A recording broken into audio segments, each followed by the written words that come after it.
Hello students, आप सभी English literature lovers का मेरे यूट्यूब चैनल पर बहुत बहुत स्वागत है। और आज हम करने वाले हैं द एंग्लो नॉर्मन पीरियड का क्विकली रिवीजन।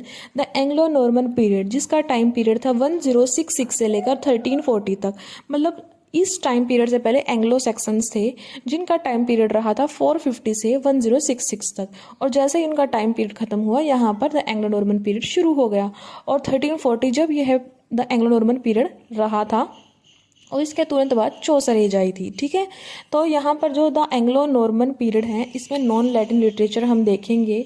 और इसके साथ ही जो ये नॉर्मन्स थे ये डेनमार्क, नॉर्वे, आइसलैंड यहाँ से आए थे। और 1066 में जब बैटल ऑफ हेस्टिंग्स हुई थी ये हेरोल्ड वर्सेस विलियम थी और इसमें विलियम विनर रहे थे और एंग्लो नॉर्मन पीरियड स्थापित हो गया। और इसके साथ ही अगर लैंग्वेजेस का रोल देखें इस टाइम पीरियड में तो हम देखते हैं कि 4 लैंग्वेजेस थी यहाँ पर।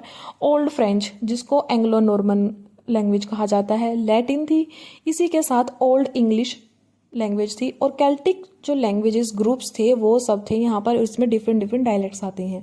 ठीक है, पर जो लोअर क्लास थी उसके लिए तो ओल्ड इंग्लिश थी, जो क्लर्जीज थे वो लैटिन यूज़ कर रहे थे और जो फ्रेंच यूज़ कर रहे थे वो नोबिलिटी से थे। और जो फ्रेंच है इस टाइम पर language of Prestige and status की लैंग्वेज बन गई थी। ठीक है, और इसी के साथ इसी टाइम पीरियड में हम देखते हैं कि जो एंग्लो नॉर्मन्स हैं, एंग्लो सेक्शंस हैं, उनका जो लिटरेचर पर प्रभाव रहा। इतना ज़्यादा लिटरेचर तो इस टाइम पर नहीं लिखा गया है कि इस एज को इतना इम्पोर्टेंट माना जाए, बट एक दो क्वेश्चन इससे कभी कभार आ जाता है नेट में भी, DSSS में भी, और जो भी अदर स्टेट के एग्ज़ाम्स होते हैं TGT PGT के, उनमें आ जाता है। तो एक बार इस एज को देखना बहुत ज़रूरी है। ठीक है, इसके अलावा जो ये इस टाइम पीरियड पर जो अगर हम इम्पोर्टेंट वर्क की बात करें तो एक था हिस्टोरिया रिगम ब्रिटानिया। हिस्टोरिया रिगम ब्रिटानिया लिखा था जोफ्री ऑफ मनमथ ने। आप सभी ने एक बार तो इसको नाम सुना ही होगा, जोफ्री ऑफ मनमथ का। और जो हिस्टोरिया रिगम ब्रिटानिया है ये बहुत ग्रेट वर्क था और इसका मतलब था the history of the king of Britain. English title था the history of the kings of Britain. Kings यहाँ पर है, ठीक है, किंग नहीं है, किंग्स है। इसमें ना जोफ्री ने ना डिटेल्ड अकाउंट दिया था जितने भी पुराने किंग्स रह गए थे रोमन एरा से लेकर किंग आर्थर तक। तो ये बुक अपने आप में बहुत ही ग्रेट खुद से भी बन जाती है।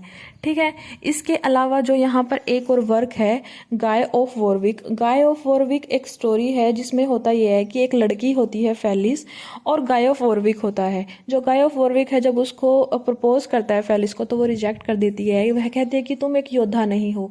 और जब वह योद्धा बनकर आता है तो भी वह कह देती है कि, फिर भी वो रिजेक्ट ही करती है, वो कहती है कि तुम ग्रेट नाइट नहीं हो। ठीक है, ये स्टोरी गाय ऑफ वॉरविक में है। ठीक है, इसके अलावा यहाँ पर है एक beast fable the owl and the Nightingale. The owl and the Nightingale ना एक डिबेट है, इसमें हम डिबेट देखते हैं आउल के बीच में और नाइटिंगेल के बीच में। और इसी के साथ यह बीस्ट फेबल है और इसके ऑथर का तो पता नहीं है। और जो ये पोएम है 13th सेंचुरी में ही लिखी गई है। बर्लेस्क कॉमेडी है, ये वर्स सटायर है, ऑथर का हमें पता नहीं है। कपलेट्स ऑक्टोसिलेबिक कपलेट्स हैं और 2000 लाइंस में यह पोएम है जो लिखी गई है। और यह पोएम ट्रेडिशनल बीस्ट फेबल्स का एक एग्जाम्पल है। इसके अलावा एक और यहाँ पर फेमस पोएम है जो कि मिडल इंग्लिश पोएम है जो कि 13th-14th सेंचुरी में ही लिखी गई थी, जिसमें 30,000 लाइंस हैं, जिसका टाइटल है रनर ऑफ द वर्ल्ड। इसका जो लैटिन टाइटल है वो है कर्सर मुंडी और इंग्लिश टाइटल है रनर ऑफ द वर्ल्ड।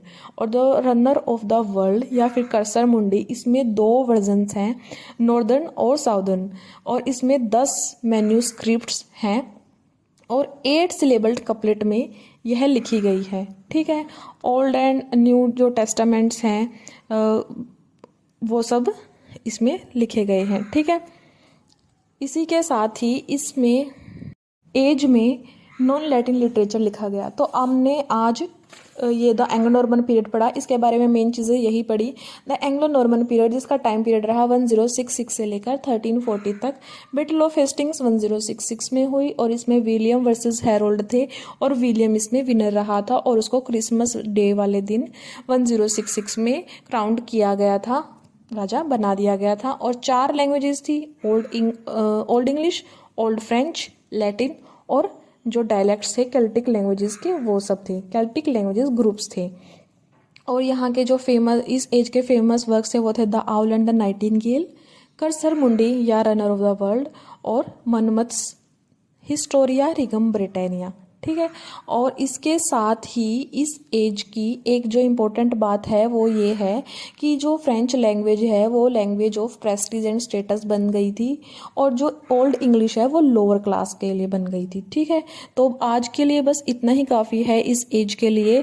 आप सब बस इसी पर डिपेंड रह सकते हैं, ज़्यादा इसके बारे में पढ़ने की ज़रूरत नहीं है क्योंकि इतने डीप से क्वेश्चन आएंगे ही नहीं, क्योंकि इसमें इतना ज़्यादा लिटरेचर लिखा ही नहीं गया और लिखा गया तो इतना ज़्यादा डेवलप्ड लिटरेचर नहीं था।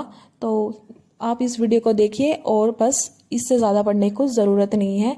Thank you so much. आपने वीडियो यहाँ तक देखा है तो प्लीज़ वीडियो को लाइक, कमेंट और शेयर ज़रूर कर देना और मेरे चैनल को सब्सक्राइब कर देना ताकि मैं आगे भी ऐसे ही वीडियोस डालती रहूँ। Thank you so much.